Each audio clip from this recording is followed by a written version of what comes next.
Tuhan kami, Tuhan Yesus, Juru selamat hidup kami, pujian kami naikkan bagi-Mu.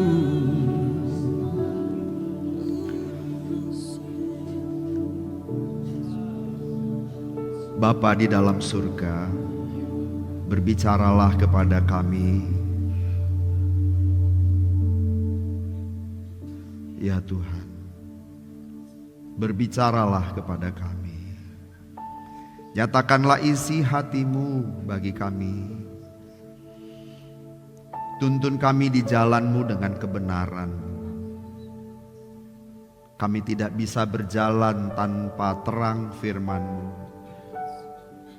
Kaki kami dapat terantuk. Kami jatuh dalam dosa. Karenanya Bapa, sekali lagi kami membutuhkan kebenaran firman-Mu.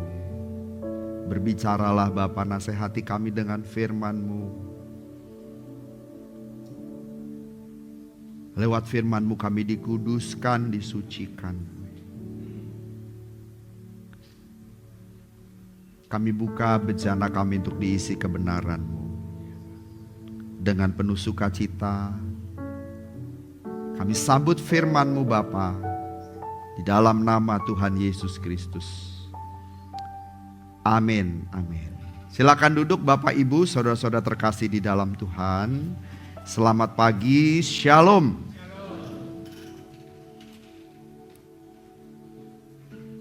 Bapak Ibu, dosa besar tidak bermula dari kesalahan yang besar yang kita lakukan, tetapi bermula dari kesalahan kecil, toleransi terhadap kebiasaan buruk yang sederhana. Tetapi jika dibiarkan terus-menerus berlangsung, maka hal itu akan berdampak dalam kehidupan kita. Kesalahan kecil, dosa kecil, di mana kita biarkan, kita toleransi dengan hal-hal itu Bapak Ibu. Akhirnya menjadi dosa yang besar, kesalahan yang besar. Jadi dosa besar tidak terjadi secara mendadak. Tidak mungkin Bapak Ibu mendadak selingkuh, itu tidak mungkin. Tidak mungkin kita mendadak berzina, itu tidak mungkin. Tidak mungkin. Mendadak kita korupsi sekian triliun, tidak mungkin. Itu dimulai dari hal-hal yang sederhana. Kita toleransi, banyak toleransi dengan kebiasaan buruk, sederhana. Tetapi jika dibiarkan terus-menerus berlangsung, membinasakan hidup kita. Bapak Ibu pernah mendengar kapal Titanic? Kapal Titanic ini dikenal sebagai kapal yang tidak mungkin tenggelam. Unsinkable. Unsinkable. Tetapi perhatikan Bapak Ibu, kapal itu satu kali ia tenggelam. Berakhir karena lambung kapal robek akibat terbentur gunung es yang tidak terlihat di permukaan. Masalah besar seringkali dimulai dari pelanggaran-pelanggaran kecil. Kapal Titanic itu tenggelam karena lambungnya robek. Ada lubang kecil yang kemudian menenggelamkan kapal Titanic. Begitu juga dalam kehidupan kerohanian kita, Bapak Ibu. Lubang-lubang kecil dalam hidup kita, kita tahu itu tidak benar. Kita tahu itu tidak benar, tapi kita biarkan. Tidak seberapa. Itu hal biasa. Dibiarkan terus. Kebiasaan buruk itu lama-lama menjadi pangkalan dosa. Menjadi pangkalan dosa.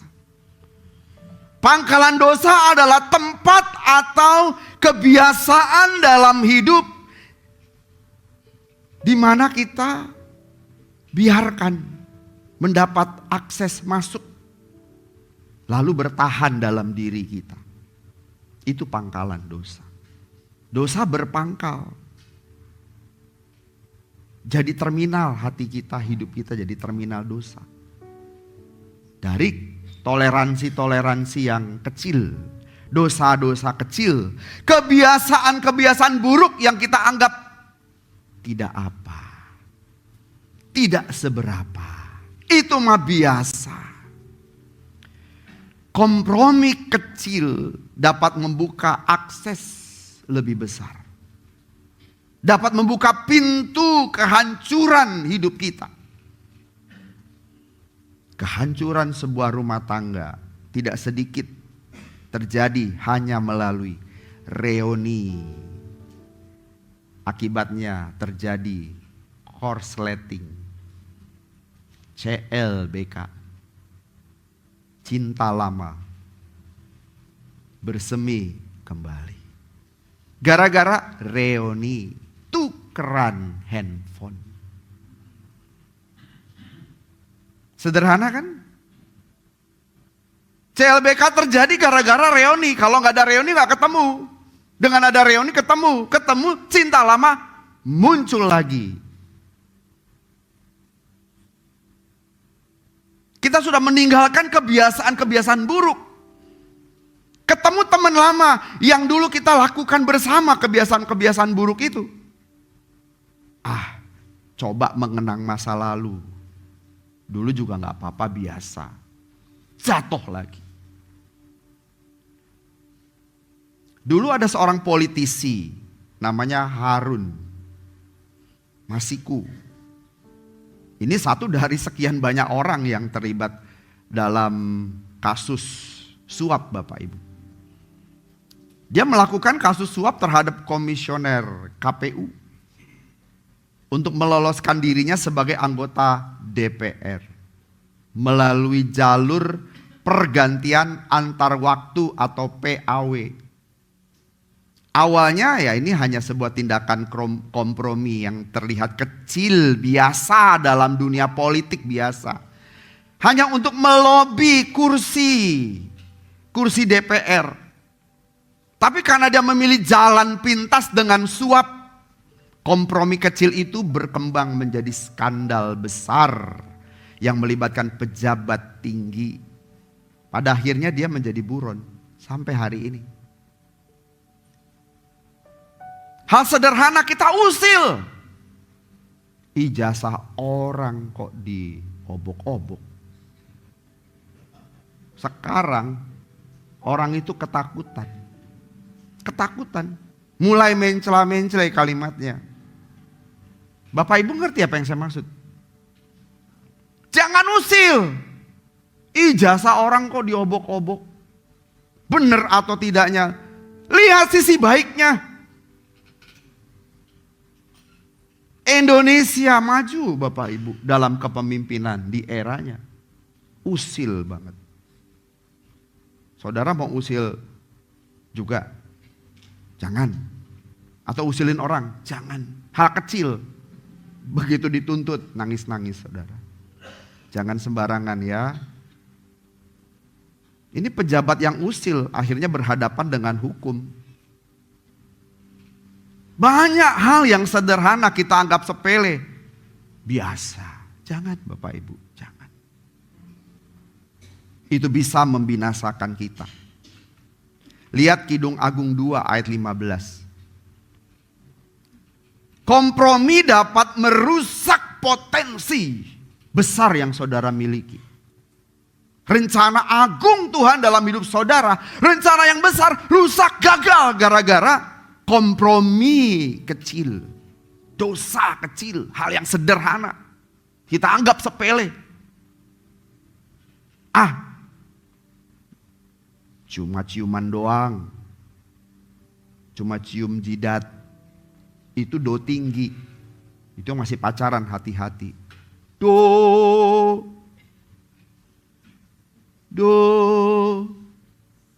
si, la, sol. Jangan diterusin. Dari do tinggi awalnya, nanti jadi do rendah. Yang pacaran hati-hati. Do tinggi, udah selesai. Mestinya sudah cukup. Tapi gak begitu kadang. Jangan mulai makanya. Ini masih pacaran nih, hati-hati. Hal kecil yang tampak tidak berbahaya. Suatu hari membahayakan hubunganmu. Ada rencana besar yang Tuhan hendak buat dalam hidup saudara. Gagal hanya karena kesalahan kecil. Kidung Agung 2:15. Kita baca 2:3. Tangkaplah bagi kami rubah-rubah itu.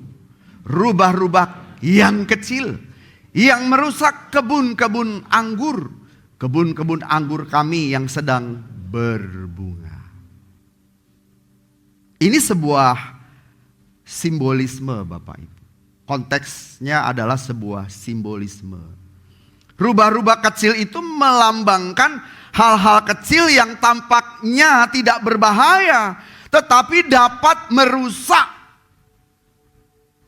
Dapat membawa kerusakan yang besar. Kebun anggur dibiarkan rubah itu seperti anjing hutan. Rubah, pernah lihat rubah? Kalau kita biarkan rubah itu bermain di kebun anggur kita, awalnya dia hanya lari sana lari sini, lama-lama diterabas semua kebun anggur kita. Menimbulkan kerusakan. Mati kebun anggur kita, nggak mungkin panen. Dikatakan tadi kebun anggur yang sedang berbunga. Bakal buah. Ini melambangkan hubungan atau hidup rohani yang sedang bertumbuh. Saudara gagal bertumbuh. Gara-gara kita biarkan rubah-rubah itu berlari-lari. Di dalam hidup kita. Kompromi-kompromi dengan hal-hal yang sederhana, kecil. Tapi itu kebiasaan buruk Bapak Ibu. Jangan dibiarkan. Harus ditangkap. Tadi ayatnya mengatakan, tangkaplah rubah-rubah kecil itu. Mulai sekarang coba Bapak Ibu bayangkan, ada gak rubah-rubah kecil dalam pikiran, tindakan kita. Biasa. Gak apa-apa itu.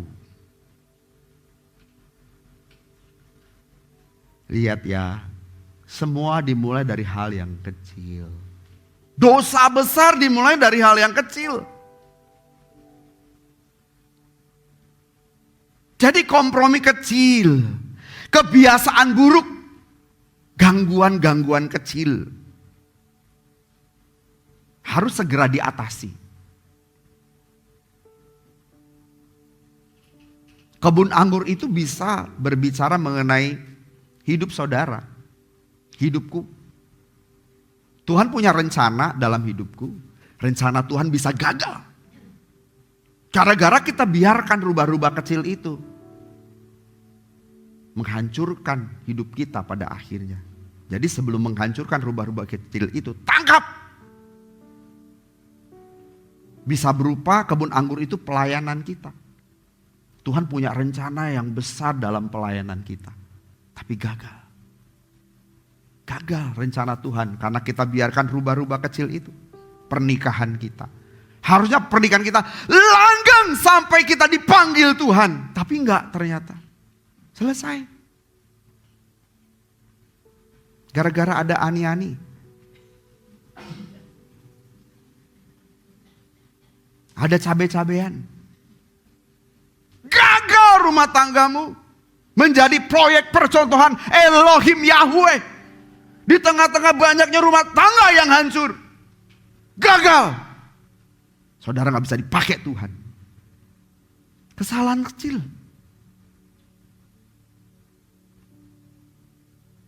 Terus saudara mau dipakai Tuhan tapi stop melayani.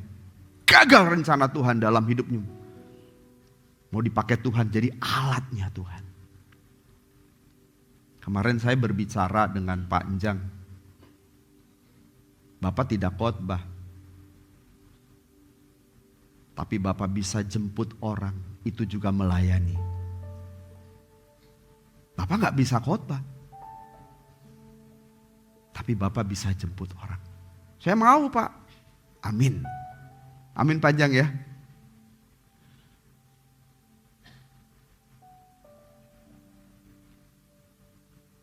Saudara gak bisa berkhotbah tapi saudara bisa mengambil bagian dalam pekerjaan Tuhan. Tuhan pakai saudara. Saya kasih tahu ya, upah pengkhotbah dengan para pelayan itu memang beda. Upahku dengan upah Pak Yohanes sebagai ketua home 1 dinar. Berapa upahnya? Sama. Gembala dengan pemain musik upahnya di hadapan Tuhan beda. Tuhan tidak membeda-bedakan. Sama 1 dinar. Cuma nanti Tuhan yang memang memutuskan. Layak atau tidak kita masuk langit baru dan bumi yang baru. Tapi saya perlu ingatkan. Tuhan mau pakai kita gagal. Karena kita stop dalam melayani. Harusnya iman kita terus bertumbuh. Tapi bantet. Seperti orang bikin bolu gagal. Jadinya miring. Yang sini ngembang, yang sini enggak. Namanya bantet. Tapi daripada enggak ada yang makan sayang. Dipotong yang enggak bantetnya. Yang bantetnya dimakan juga sayang. Tapi waktu dimakan keras. Enggak enak. Dibanding yang mengembang bagus, itu lembut. Sebenarnya itu gagal. Coba dipajang. Kita jualan bolu, dipajang. Miring gitu. Yang satu ngembang, satu enggak. Enggak bagus. Jadi saudara, kalau kita lihat ban kendaraan kita nih. Itu biasanya kan ketebalan ban itu, ketebalan alur itu biasa 1,6 mm. Kurang dari itu, berarti dianggap ban itu harus diganti alias sudah tipis. Tapi banyak orang ngelihat masih lumayan. Kalau orang Jerman bilang tarhilala, keluar duit sayang, masih lumayan. Dipakai terus. Masuk jalan tol, saat hujan. Dia ngerem, tergelincir lah. Bisa bannya meledak. Lagi pula kalau ban tipis itu kan, waktu ngerem itu gak bisa langsung, kenapa? Tipis, gak ngigit jalan. Nggak, emang ada giginya Pak? Bukan gitu maksudnya. Napak apa Pak? Udah begitu dah. Jadi waktu ngerem tuh, det gitu. Nempel ke jalan. Tapi kalau dia botak, licin, pengereman lebih panjang. Dur. Jadi berhenti juga kalau sudah dur. Kalau belum dur, masih dur baru dia berhenti. Jadi lebih rentan pecah. Kita berpikir, masih bisa jalan. Nanti tidak perlu ganti ban sekarang. Sayang, ban sekarang lagi mahal. Dia lihat, satu yang botak, yang lain gak botak. Jalan terus. Satu meledak itu bisa mencelakai seluruh penumpang. Benar Pak Wilman ya? Satu botak juga jangan dibiarkan. Ganti. Itu seperti rubah kecil. Jangan dibiarkan. Demikian juga nih hidup kita nih. Coba ada gak yang botak? Ban botak di dalam hidup kita? Ada iri hati. Saudara pikir iri hati itu biasa? Ya mungkin biasa karena kita terbiasa iri hati. Dibiarin loh, iri itu dibiarin. Itu membahayakan hidup saudara. Iri ngeliat tetangga beli baju baru, TV baru, renovasi rumah, iri kita. Akhirnya terbiasa iri di rumah, iri di gereja, iri di mana-mana. Hidupmu isinya cuma satu, iri hati. Dan itu merupakan rubah-rubah kecil, harus ditangkap. Amin.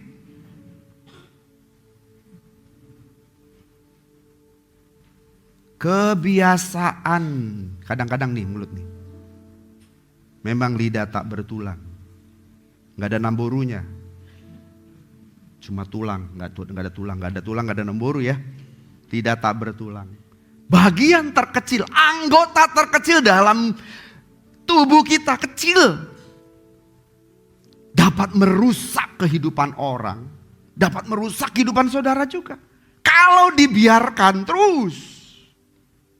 Ngomong terus, merusak hatimu. Orang yang diomongin mah kan gak denger. Kalaupun dia denger dibiarin, dia cuma bisa mengucap syukur, terima kasih Tuhan. Itu tandanya aku terkenal. Banyak orang yang mendoakan aku Tuhan. Makin diomongin berarti kan makin terkenal ya kan?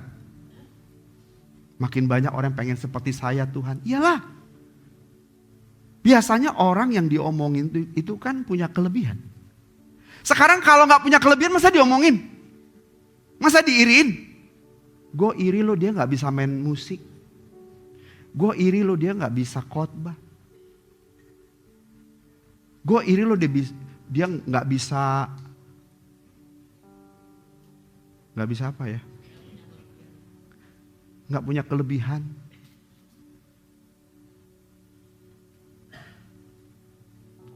Cuma satu kelebihan saya.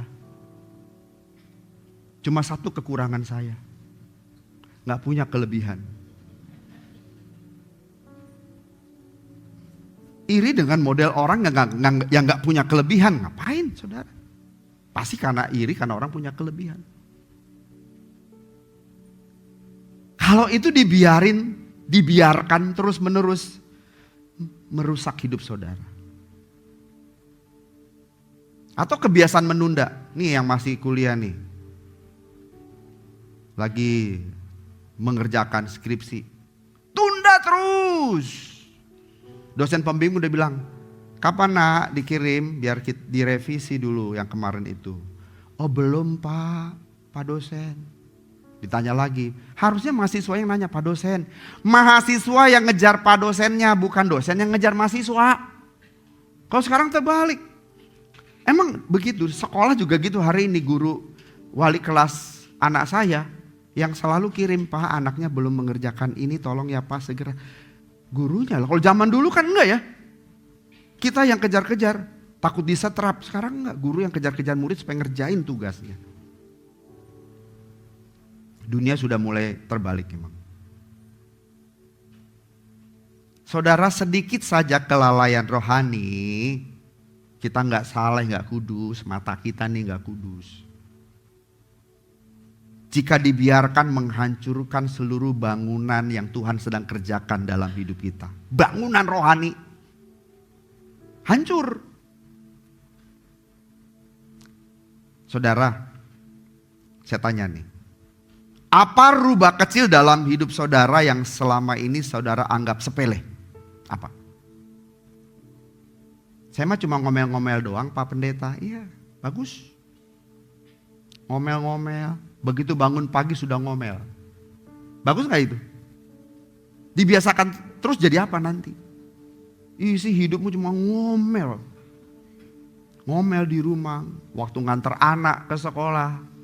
Lupa pakai jaket, cuma pakai daster. Sambil ngomel-ngomel. Di jalan maki-maki orang, ngomel-ngomelin orang. Semua orang salah. Dia yang benar. Karena biasa ngomel. Terus sampai udah mau mati pun masih ngomel.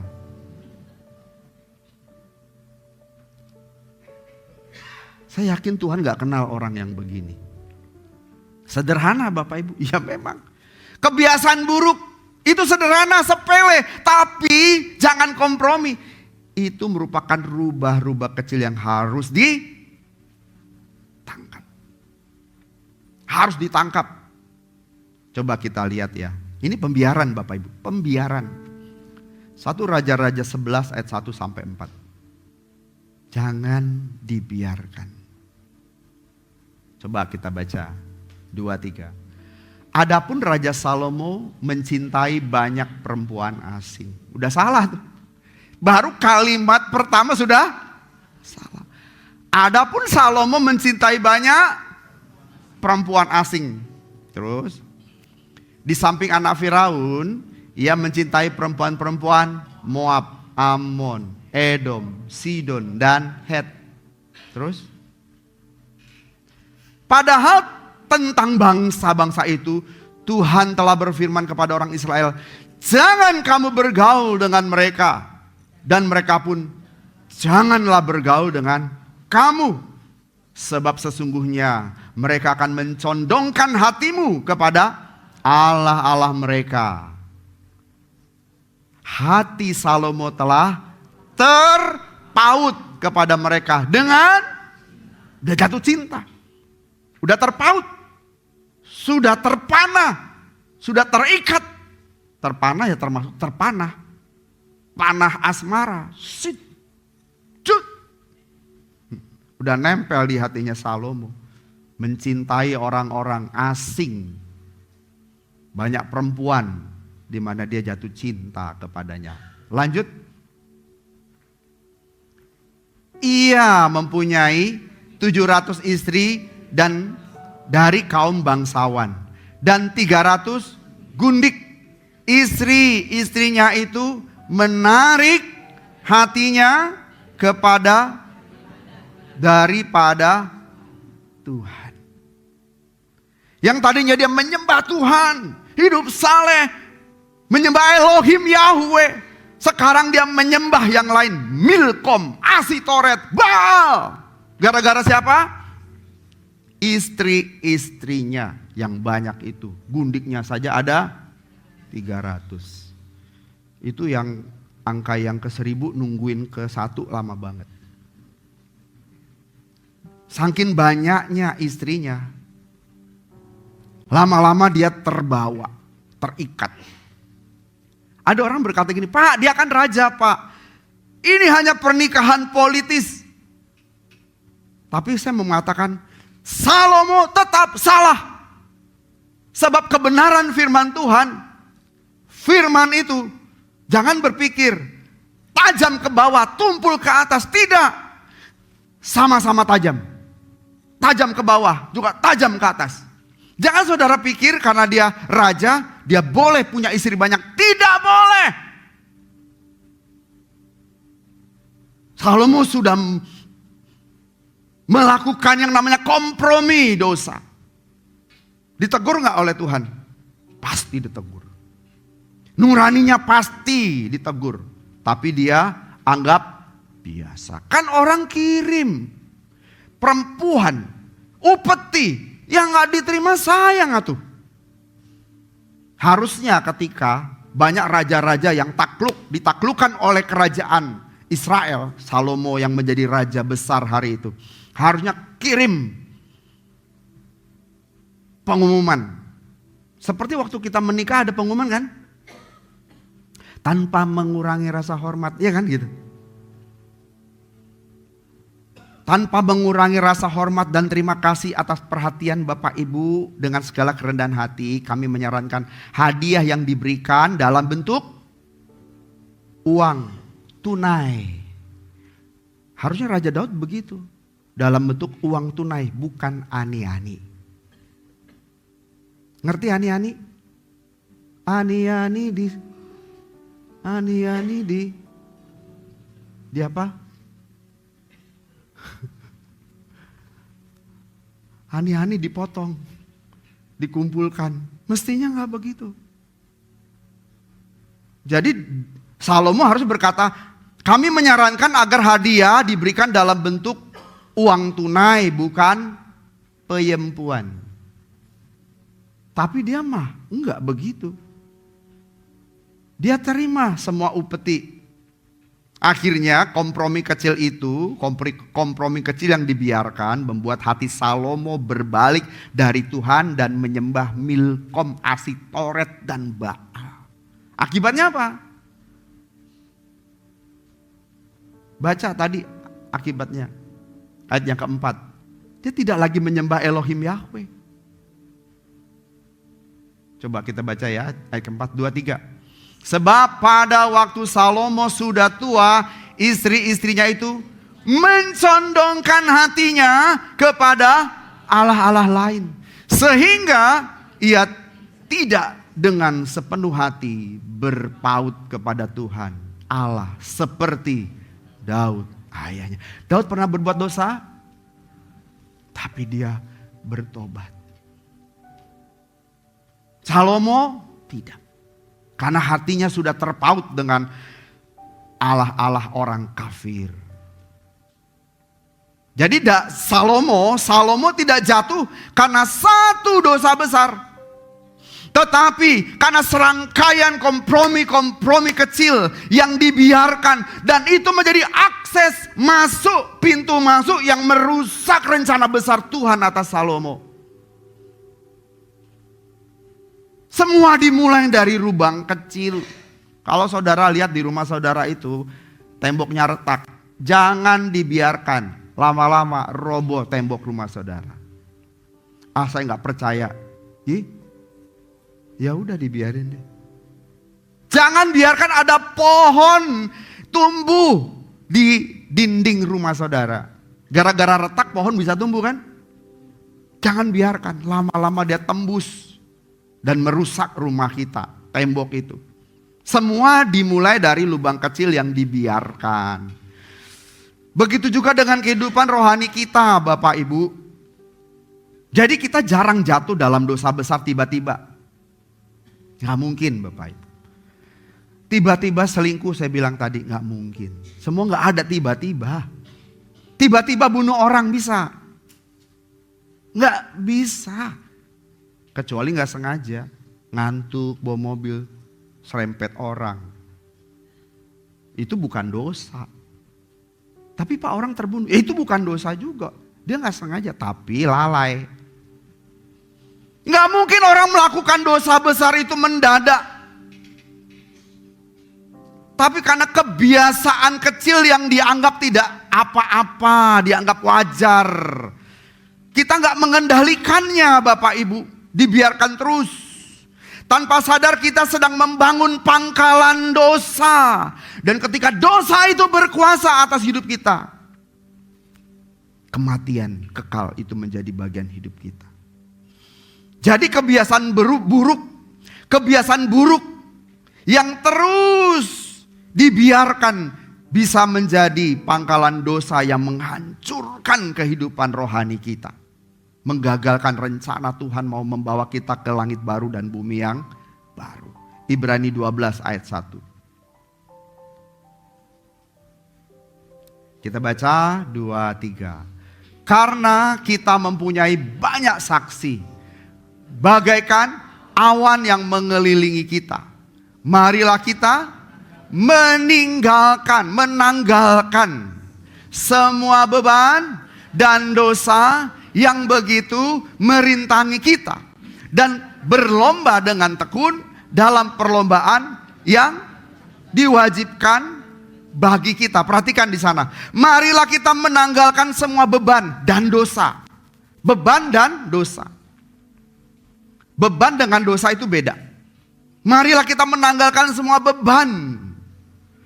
Beban itu pantabaros dari teks aslinya. Pantabaros. Panta itu semua. Baros itu beban.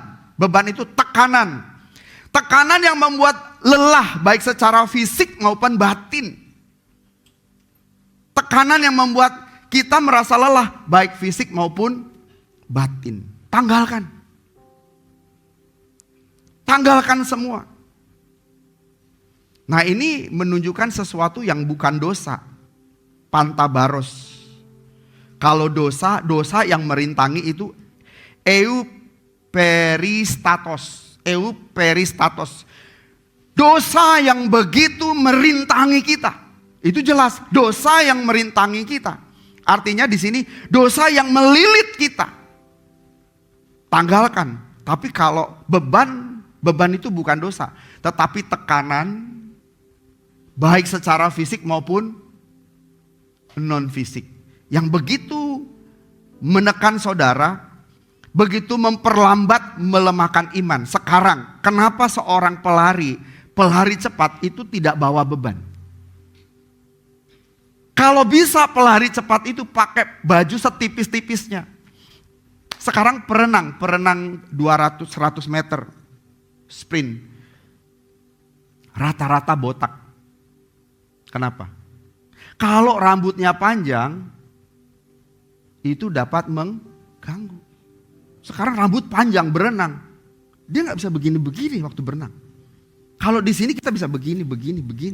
Kalau lagi berenang nggak bisa, makanya rata-rata pelontos. Kalau nggak dia pakai tutup kepala, supaya waktu berenang kecepatannya tidak terganggu, ya kan? Pakai baju setipis-tipisnya. Coba kalau saudara berenang pakai ransel, itu cuma tentara, bisa cepet, pasti terhambat. Saudara, perjalanan kita menuju langit baru, bumi baru, terhambat, bahkan mungkin gagal. Gara-gara apa? Ada beban. Ada beban dan itu menghambat saudara. Nah, bebannya itu harus diletakkan. Yang mau katakan amin. Nah, rubah-rubah kecil itu beban itu. Rubah-rubah kecil itu beban Bapak Ibu yang dibiarkan main-main. Kebiasaan buruk itu beban. Kebiasaan buruk mikirin orang lah, gitu ya. Suami gak bertobat dipikirin, gak usah dipikirin. Didoakan saja. Diingatkan boleh. Istri yang gak bertobat, ya didoakan, diingatkan. Kalau dosa yang merintangi itu jelas dosa, ya itu pun harus ditanggalkan. Harus ditanggalkan supaya kita bisa mencapai kemenangan. Jadi orang Kristen gak boleh santai. Katakan amin. Jadi orang Kristen gak boleh santai. Saya ulang ya. Jadi orang Kristen gak boleh santai. Kita masuk dalam gelanggang perlombaan iman yang menuntut ketekunan, kesungguhan dan fokus. Orang kalau mau ikut berlomba gak tekun, gak fokus, gak disiplin, gak bisa menang. Dijamin. Jadi kalau hari ini kita mendengar, tanggalkan semua beban dan dosa. Pantabaros itu bukan dosa, tetapi beban. Beban yang mengganggu pertumbuhan rohani kita. Coba sekarang ini makin HP makin canggih, makin pintar, smartphone. Bahkan kita bisa tahu istri kita ada di mana, suami kita ada di mana. Makin pintar sekarang. Bahkan kita ngomong apa, gak lama langsung ada iklan. Kita ngomongin celana, tiba-tiba ada celana disuruh menawarkan celana, iya kan? Saudara diawasi oleh teknologi. Ngomong apa muncul di situ. Jadi kalau saudara suka ngomongin orang, nanti muncul gambar bibir di situ.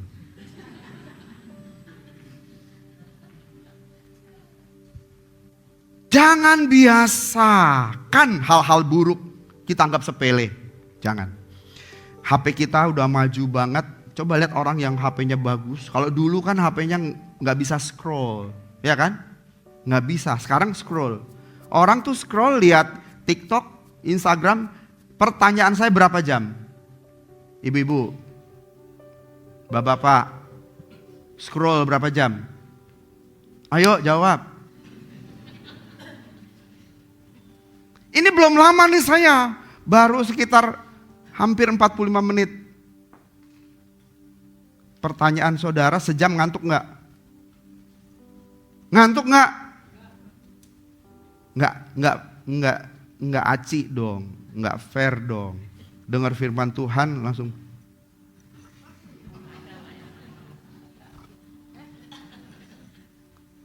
So, kenapa scroll? Iya Pak, lucu soalnya Pak.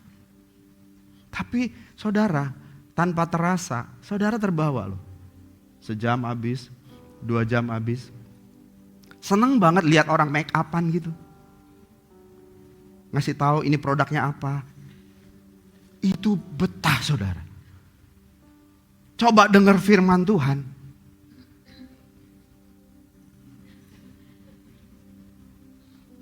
Jamnya di kaki soalnya. Nggak betah saudara. Kenapa begitu ya? Jadi scrolling media sosial berjam-jam itu membuat kita sibuk. Melihat hidup orang, sibuk. Lupa membangun hubungan pribadi dengan Tuhan. Tuhan Yesus, aku mau kerja, amin. Sepanjang jalan kalau kita dapat duduk, kita scroll. Kalaupun enggak dapat duduk nih di kereta ya kan. Sambil begini pun goyang-goyang masih begini. Nanti scrollnya gini. Dipaksa-maksa banget saudara. Tapi kalau dengar firman Tuhan nggak maksa gitu. Kenapa kita lupa membangun hubungan pribadi dengan Tuhan, tetapi nggak pernah lupa scrolling media sosial terus. Kadang-kadang kita jadi begitu lihat di Instagram baju pakaian gitu ya, style orang, oh bagus-bagus kita lihat. Lalu ada tawaran-tawaran, ya udah akhirnya kita bayar. Biasanya beli dulu bayar belakangan. Apa namanya tuh?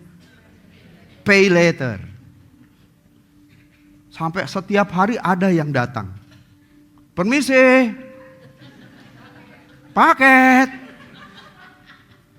Setiap hari Pak. Di rumah kalau saya nggak kemana-mana. Dari pagi sampai siang. Misi, paket, tetet. Tiap hari Pak, serius. Nggak depan, yang kiri. Nggak kiri, yang kanan. Nggak yang kiri, nggak kanan, nggak rumah sendiri. Tapi kadang anak saya kan beli keperluan gereja. Kadang-kadang ke situ datangnya bela diri. Kalau saya nggak mau, kenapa? Nggak sesuai gambar kebanyakan. Bohong gitu. Dan yang ketipu juga nggak sedikit, banyak. Siapa korbannya? Saudara pasti juga pernah jadi korban. Ya, kita terbiasa membandingkan diri di Instagram. Membuat akhirnya kita gak bersyukur, gak mempermuliakan Tuhan. Kita meragukan kasih Tuhan. Kok dia bagus ya, kok dia jalan-jalan. Apalagi kita lihat orang jalan-jalan kan. Makan di sana, makan di sini. Ke sana kemari. Aduh enak banget. Gua cuma paling jauh ke sungai sana. Paling gak Danau Marakas. Dia udah ke Danau Toba, Danau mana. Kan itu membuat kita akhirnya jadi kurang meragukan kasih Tuhan. Kok Tuhan beda-bedain saya sih? Enggak. Makanya yuk jangan lihat-lihat yang begituan. Amin. Akhirnya gara-gara pagi-pagi udah scroll media sosial. Saat teduhnya tertunda. Kita bilang ya Tuhan pasti ngerti lah. Selalu kita bilang alasannya Tuhan pasti ngerti lah. Tuhan itu penuh kasih. Tanpa kita sadari, Roh Kudus mulai undur. Bener. Karena gak pernah diajak ngomong, Roh Kudus nganggur. Iya kan? Gak bisa ngasih nasihat, gak bisa mengingatkan, nganggur dia gak punya kerjaan. Ya udah kalau gitu aku pergi aja lah, aku cari yang gak bikin aku nganggur di sini. Wah, Ibu Loide nih buka HP terus, tapi yang dilihat adalah firman Tuhan. Sedap. Roh Kudus tinggal di situ. Nah saudara ditinggalkan Roh Kudus. Nggak bisa nasihat lagi. Karena dibiarin. Hati-hati. Yang suka marah-marah juga hati-hati. Kesel cuma dikit doang. Kesel juga jangan dibiarin. Jangan. Amin. Kesel sama istri. Jangan Pak. Kesel sama suami. Ya bisa sebentar lah. Sekian detik setelah itu. Jangan. Begitu istri udah gak ada, baru sepinya hidup ini. Ada istrimu kau biarin. Begitu juga ke suami. Dimarah-marahin mulu suaminya. Mau pergi suaminya sebentar ngumpul sama teman-teman. No. Diperiksa dulu dompetnya. Periksa ada uang nggak? Wah ternyata suaminya bawa dompet isi uang 500.000. Diambil 500.000 itu. Disisain 20.000. Nih, bawa supaya kau nggak si Panggaron. Nanti kau bayar-bayarin orang lagi. Tahu si Panggaron? Karena punya uang duit banyak gitu kan. Dia jajan-jajanin teman-temannya. Biar nggak si Panggaron kau. Dah dikasih cuma 20.000. Pergilah suaminya. Tapi namanya suaminya akalnya banyak. Itu banyak lipetan-lipetan yang baru dia buka di satu. Memang kita harus ada orang ngajarin, Pak, cari istri yang pinter cari duit. Ya, tapi banyak orang juga nggak mau. Rugi kalau cari istri yang pinter cari duit bahaya. Jadi semua lipatan-lipatan dia tahu. Jadi simpenan-simpenan kita bisa tahu. Jadi mendingan cari istri yang pinter duit atau enggak? Bapak-bapak yang pintar cari duit. Tapi kita nggak bisa nyimpen duit, di mana dia tahu. Nah Bapak Ibu, oke ya. Tolong kebiasaan-kebiasaan buruk jangan dibiarkan. Kesel dikembangkan, jangan. Jangan menumpuk kemarahan kecil, itu juga jangan. Nanti jadi kepahitan. Kalau kita pelayanan jangan sering tunda. Masih ada minggu depan. Sorry saya gak bisa datang. Tapi kalau keseringan dengan alasan yang dibuat-buat, roh excellent hilang nanti. Dan melayani gak lagi punya beban. Saudara, yuk kita tanggalkan semuanya. Kebiasaan-kebiasaan buruk. Itu rubah-rubah kecil. Ya. Kalau Tuhan ingatkan kebenaran ini. Artinya supaya kita waspada. Waspada bukan hanya kepada dosa. Tetapi juga kepada kebiasaan-kebiasaan yang membuka akses dosa. Akses dosa. Kebiasaan buruk yang dapat membuka akses dosa yang lebih besar. Tanggalkan. Amin Bapak Ibu. Berjuang bersama ya. Tuhan pasti menyertai jika kita mau. Yang penting sekarang renungkan. Apa kebiasaan yang kita anggap ringan yang menghambat pertumbuhan rohani kita? Apa itu? Coba jujur dengan Tuhan. Dan lakukan perubahan itu mulai kita meninggalkan tempat ini. Supaya kita bebas dari beban dan dosa. Beban itu semua kebiasaan buruk yang bisa membuat pangkalan dosa, lepaskan. Beban dan dosa juga lepaskan. Mari kita datang kepada Tuhan.